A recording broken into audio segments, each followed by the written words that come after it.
be anyị nwere ihe a na-akpọ egwu ndị ike a na-akpọ ịkpa. A na-akpọ ya ịkpa. Ịkpa ahụ abụghị mmadụ niile na-eti ya. Ọ ndụ gbara agụ ma ndụ gbara adaka na-atụpụghị igudum igburugono ewere ihe ahụ na-asị ya ọ pụta ụfọdụ ọbịa chere aja ga iji gosi gị na ihe ya gburu erigo nne ikokwa bụrụ ndị jere agha.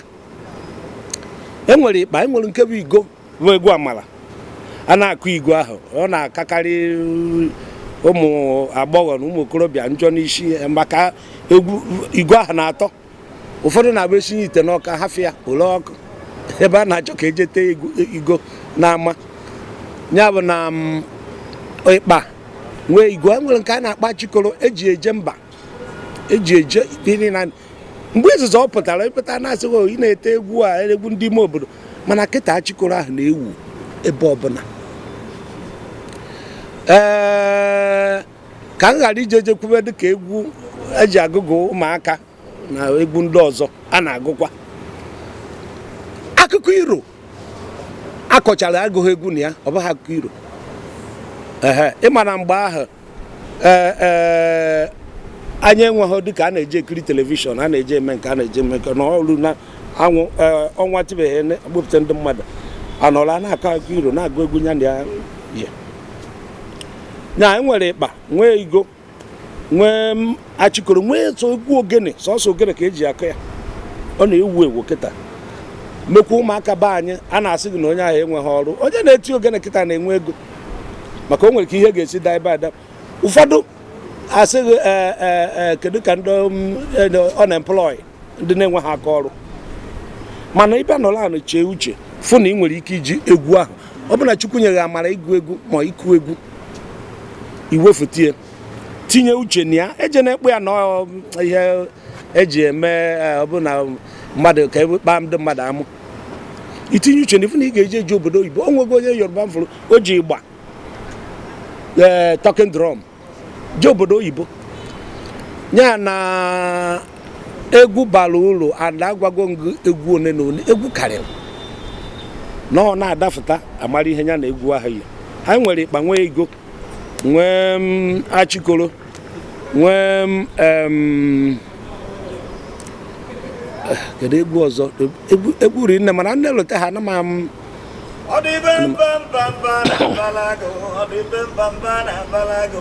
Igbo na-adị mma ochie ka nnụnụ ji ebe n'osisi kpọrọ nkụ ochie anya ka eji ejute ochie ụzọ iko ka okenye ji aṅụ mmanya pịata ọzọ onye chiri echi ewukwe m na ikoro aja agụ nkere ugo onye na-ekwu ugo nzugo chara acha eziokwu nkiri ka na-ekiri na ọma bụrụ eziokwu o melụ Igbo obi Igbo ka mkpadobe ọbịa m n'uche ọbịa m n'ọnụ ọbịa kwadụ n'uche ọbịa n'ọnụ ike nke mmadụ ire esu onye ọkụ ọkwa adịghị ire edowere nkịta ka mkpadobe ihe gwa m na ikoro aja agụ ewukwe m na ikoro aja agụ nganga bụ dịka onye ke ya kọrọ ihe eri odogwu n'ezi egbe buru mmanwụ bịawara kwubie mkpụmkpụmkpụ.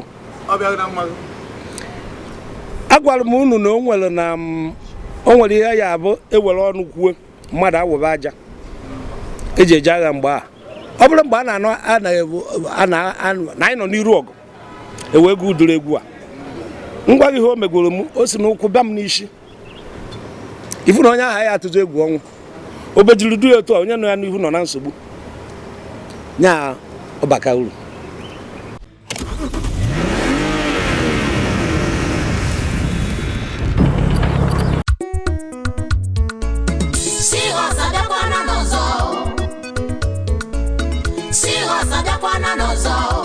ma injin oil ya na ATF ọ ga-enye gị ihe na-achọ maka ọba ya ọma na-ere onwe ya Seahorse bụ oyoyo. Abịa na mmanụ ụgbọala nakwa ATF enwere nnukwu mmanwụ ya na oti mkpu. Seahorse bụ mmanụ ahụ na-eme ka ụgbọala ọgbatumtum igwe na-enye ọkụ nakwa injin ndị ọzọ kwa oyoyo. Zụta mmanụ Seahorse tata ka ị mara na enwere ihe dị iche na Capital B na Ụkwụnama. ma injin oil ya na ATF ọ ga-enye gị ihe na-achọ maka ọba ya ọma na-ere onwe ya Seahorse bụ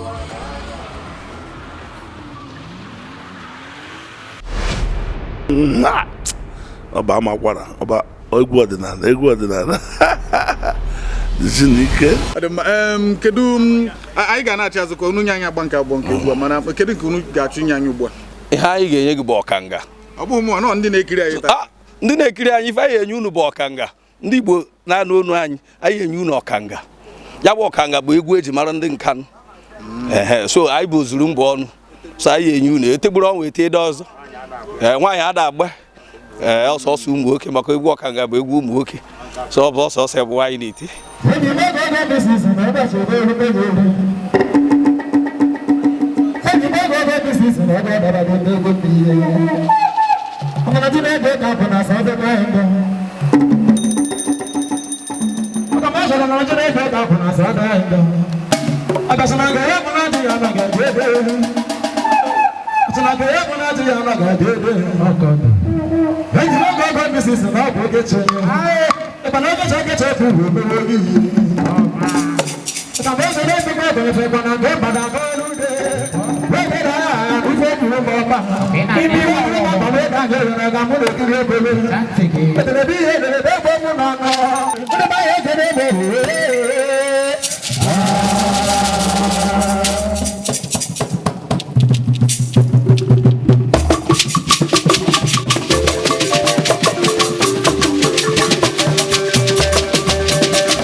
ọba amakwara ọba egwu ọdịnala Zinike.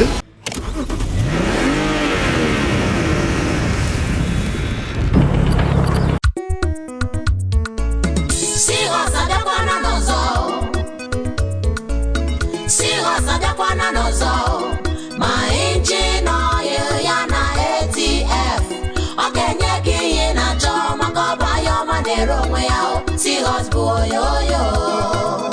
Abịa na mmanụ ụgbọala nakwa ATF enwere nnukwu mmanwụ ya na oti mkpu. Seahorse bụ mmanụ ahụ na-eme ka ụgbọala, ọgbatumtum, igwe na-enye ọkụ nakwa injin ndị ọzọ kwa oyoyo. Zụta mmanụ Seahorse tata ka ị mara na enwere ihe dị iche na Capital B na Ugwumba. ma injin oil ya na ATF ọ ga-enye gị ihe na-achọ maka ọba ya ọma na-ere onwe ya Seahorse bụ oyoyo. Meet David. He got a new apartment.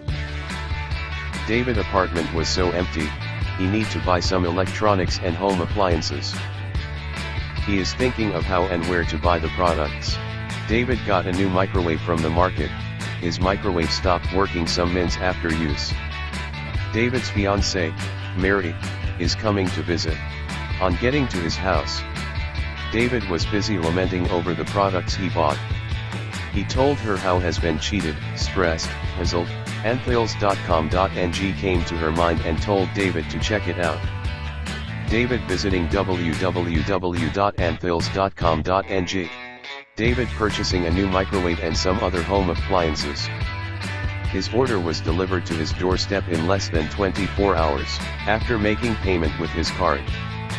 David thanking his fiancée for introducing Anthills to him. Ị na-agba egwu? Yes. Iji egwu amịrị aka ọrụ? Onwe ihe ọzọ ị na-eme? Kita, onwere. Ị ka na-achọ ọrụ? Nka na-achọ. Na-arụgoro ọrụ nka? Ọ na-enwetakwa ụmụ ihe eji arachapị? Ọfụma ya na. Yes. Ọ dị mma. Enwere egwu asị na a ga-agba ugbu a. Nke mbụ agbara asị na ụmụ nwaanyị ada-agba. Nke a bụ kọrọ anyị nke a na-akwado igbo ugbu a. Afọ nke a chọrọ igbo ugbu a bụ akụ na-eche enyi. Ma nwoke ma nwaanyị na-agba nka. Awa akụ na-eche enyi bụ egwu ma ụmụ nwoke. Ma nwoke ma nwaanyị. Ọ dị mma. Ya bụ na anyị ga-afụ etu ị ga-emere anyị okwu na nakịta. Ya na. Nwaanyị Nkiruka. Nwaanyị Nkiruka. Nwaanyị Nkiruka.